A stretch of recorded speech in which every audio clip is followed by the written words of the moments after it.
अस्सलाम वालेकुम। नमाज पढ़ने के जो अहम रुकन हैं वो कुरान में जिंदगी का जिक्र आता है और बाकी का जिक्र आता है हदीस में, लेकिन कुरान के जरिए भी पता लगता है कि कुरान मजीद में अल्लाह ताला फरमाते हैं, सूरह बकरा में सूरह नंबर 2 आयत नंबर 144, अल्लाह फरमाते हैं कि जब भी आप नमाज के लिए खड़े होते हैं, सलाह के लिए खड़े होते हैं, अपना रुख मस्जिदुल हराम की तरफ करो। Turn your face towards the मस्जिदुल हराम। जिधर भी आप हैं, अपना रुख, अपना चेहरा मस्जिदुल हराम की तरफ करो। ये हमारे लिए किबला है, काबा हमारा किबला है। नमाज पढ़ते वक्त हमें रुख करना चाहिए मस्जिदुल हराम की तरफ, ये फर्ज है। अल्लाह ताला फरमाते हैं सूरह बकरा में सूरह नंबर 2 आयत नंबर 238 238, अल्लाह ताला फरमाते हैं कि जब भी आप सलाह के लिए खड़े रहो, to stand with a devout frame of mind. आप जब खड़े होते हैं, अरबी में लफ्ज आता है कानितीन, कि अपने डिवोट फ्रेम ऑफ माइंड के साथ आप नमाज पढ़ो। अल्लाह फरमाते हैं सूरह हिजर में सूरह नंबर 15 आयत नंबर 87 में कि अल्लाह हैज सेंट, अल्लाह ने नाजिल किया है। 7 आयतें जो हमेशा दोहराई जाती हैं। और कुरान अजीम जब कुरान मजीद में इसका जिक्र आता है, 7 आयतें जो हमेशा दोहराई जाती हैं, इसका मतलब है सूरह फातिहा। सूरह फातिहा में 7 आयतें हैं, तो कुरान में अल्लाह ताला जिक्र करते हैं सूरह फातिहा के बारे में। और अजीम कुरान, सूरह फातिहा के अलावा बाकी हिस्सा जो कुरान का है उसे कहा जाता है कुरान अजीम। तो सूरह फातिहा का जिक्र आता है कुरान मजीद में सूरह हिजर में सूरह नंबर 15 आयत नंबर 87। और अल्लाह ताला कुरान मजीद में कहते हैं कि नमाज में आपको रुकू करना जरूरी है। और रुकू लफ्ज कुरान मजीद में कम से कम 13 बार आया है। और नमाज का अहम रुकन सजदा है। सजदा अपने माथे को जमीन पर टेकना कहते हैं। सजदे का लफ्ज कुरान मजीद में 92 टाइम्स आया है कुरान में। और अल्लाह ताला फरमाते हैं सूरह अल इमरान में सूरह नंबर 3 आयत नंबर 43 कि ए मरियम, आप अल्लाह की इबादत करो और सजदा करो और रुकू करो उन लोगों के साथ जो रुकू कर रहे हैं। और अल्लाह ताला फरमाते हैं सूरह हज में सूरह नंबर 22 आयत नंबर 77 में, ए मोमिनो, रुकू करो और सजदा करो और अच्छे काम करो ताकि आप फलाह पाओ। तो कई बार कुरान मजीद में कहा गया है रुकू के बारे में, सजदे के बारे में। और इसके अलावा कुरान मजीद में कई बार कहा गया है अल्लाह की इताअत करो और अल्लाह के रसूल की इताअत करो। कई बार कुरान मजीद में आता है। सूरह अल इमरान सूरह नंबर 3 आयत नंबर 32, सूरह अल इमरान सूरह नंबर 3 आयत नंबर 132, सूरह निसा सूरह नंबर 4 आयत नंबर 59, सूरह माइदा सूरह नंबर 5 आयत नंबर 92, सूरह अनफाल सूरह नंबर 8 आयत नंबर 1, सूरह अनफाल सूरह नंबर 8 आयत नंबर 20, सूरह अनफाल सूरह नंबर 8 आयत नंबर 46, सूरह नूर आयत नंबर 56, सूरह नूर आयत नंबर 24, सूरह मोहम्मद सूरह नंबर 47 आयत नंबर 33, सूरह मुजादला सूरह नंबर 58 आयत नंबर 13, सूरह तकाबून सूरह नंबर 64 आयत नंबर 12। कम अज कम कुरान मजीद में 12 जगह कहा गया है अल्लाह की इताअत करो, अल्लाह के रसूल की इताअत करो। उसका मतलब अल्लाह के अलावा जो भी अल्लाह के रसूल फरमाते हैं, हुक्म करते हैं, हमारे लिए फर्ज है कि उसे माने। तो नमाज के बाकी रुकन, बाकी छोटी चीजें किस तरीके से पढ़ी जाती हैं वो जिक्र आता है हदीस में। तो जब अल्लाह के रसूल की सही हदीस पढ़ेंगे तो बाकी चीजें हमें मिलती हैं। और अल्लाह के रसूल फरमाते हैं सही बुखारी में जिल्द नंबर 1 किताब वहान चैप्टर नंबर 18 हदीस नंबर 604 कि नमाज पढ़ो जिस तरीके से आप मुझे पढ़ते हुए देख रहे हो। और ये हदीस दोहराई गई है, कई जगह पे दोहराई गई है। सही बुखारी में जिल्द नंबर 9 हदीस नंबर 352 में अल्लाह के रसूल फरमाते हैं कि नमाज पढ़ो उस तरीके से जिस तरीके से आप मुझे पढ़ते हुए देख रहे हैं।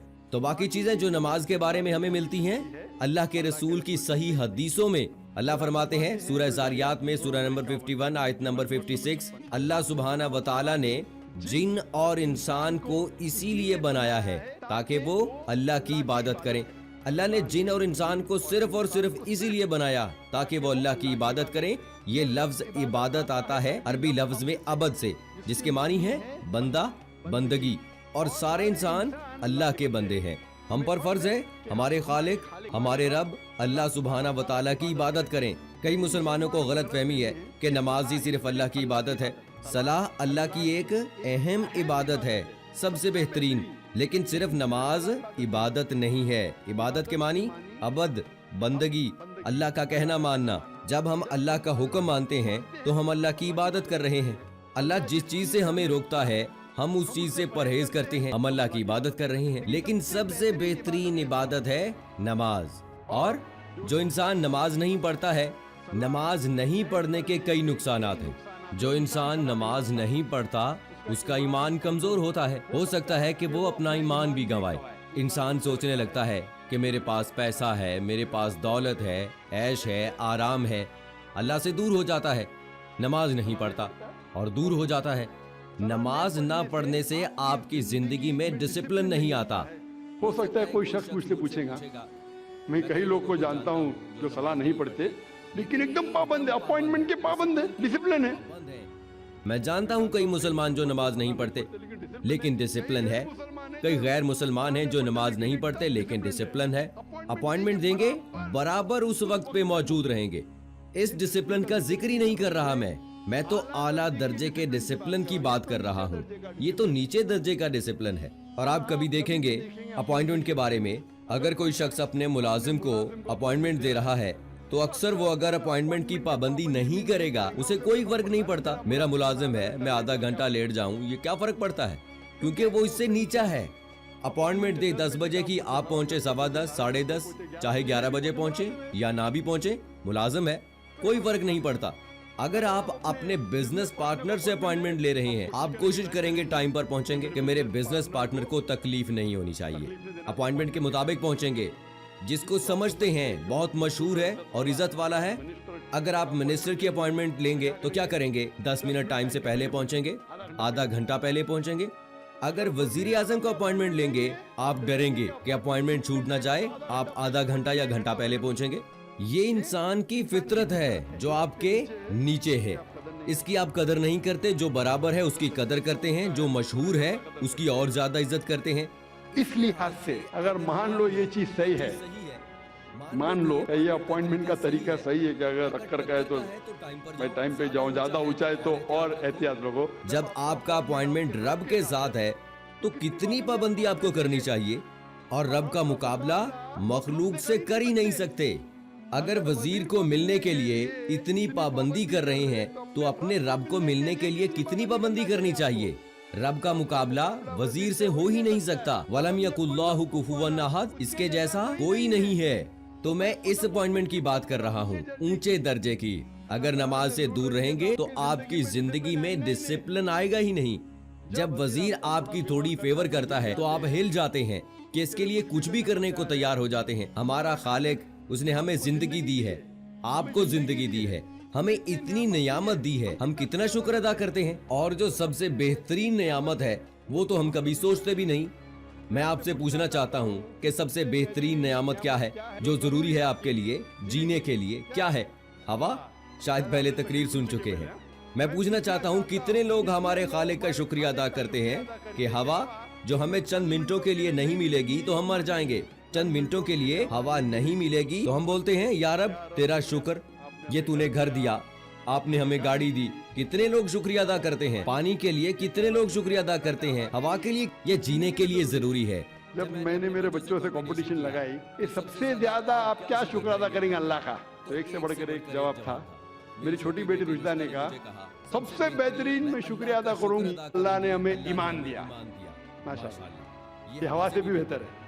ईमान जो अल्लाह ने हमें दिया है वो हवा से भी बेहतर है, लेकिन जीने के लिए जरूरी है हवा। तो वो खालिक जो में इतने नियामत बरसा रहा है उसका अपॉइंटमेंट का आपको कोई फिक्र नहीं।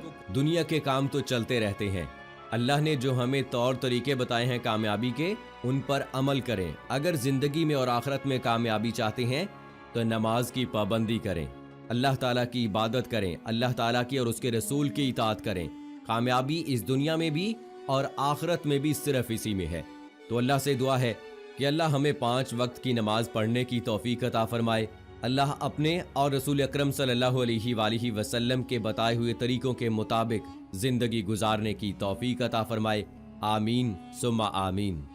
तो दोस्तों, उम्मीद करते हैं कि आज की वीडियो जो नमाज की फजीलत के बारे में थी कि किस तरह से अल्लाह ताला ने नमाज के पढ़ने के बारे में हमें बताया है, कितना जिक्र उसका कुरान और हदीस से हमें मिलता है, उम्मीद करते हैं आपको पसंद आई होगी। वीडियो के आखिर में आपसे गुजारिश है कि अगर आपने अभी तक हमारा चैनल सिरातुल हक सब्सक्राइब नहीं किया है तो अभी सब्सक्राइब करें और साथ में बेल आइकॉन को जरूर प्रेस करें ताकि लेटेस्ट अपलोड होने वाली हमारी वीडियोस का नोटिफिकेशन आपको बर वक्त मिलता रहे। दोस्तों, कमेंट बॉक्स में अपनी राय का इजहार जरूर कीजिएगा। हमारी वीडियोस के हवाले से फीडबैक ज़रूर दीजिएगा और ज़िंदगी ने वफा की तो इंशाअल्लाह फिर आपसे ज़रूर मुलाकात होगी। अपने दोस्त राव कमर रिजवान को इजाज़त दीजिएगा।